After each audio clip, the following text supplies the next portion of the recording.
Rumbi marlit kod kuyo kwa kogwenge maga Shiangalamwe ward ma Mbakalao ikar chung'od bura ma Tongaren. Bang' dichuo moro ma jahigni 38 oyudi kolalo ngimane e yode. Nyuola mare wacho ni Dennis Chenenje mane en ajuoga ne kalie midhiero mar dang'ne mar paro. Ringre bende nyogol kod obila kendo ter e kar kano ringre ka nonro pod itimo.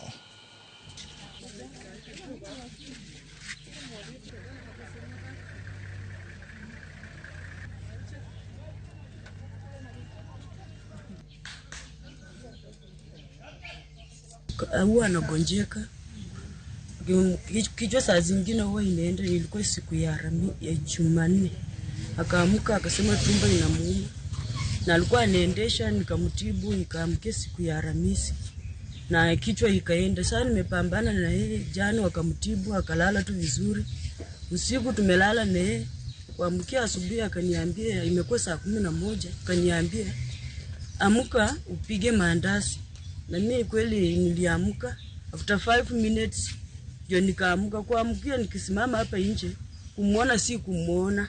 Msichana yangu kuamka kutoka nje hakumuona, akamfuata huku nje, akatafuta hamuoni, akaenda kwa hiyo nyumba yake yenye anafanyia kazi yake, hakumuona, akaenda paka huko nyuma kwa toilet, hakumuona. Kurudi kusukuma mlango hivi akaona bwana yake ako kwa kamba amechinyonga. Tunaomba mtusaidie, hawa watoto shemeji peke yake hawezi kuwalea, ni watoto wengi na ni wadogo, hata kuna mwingine hata hajatembea.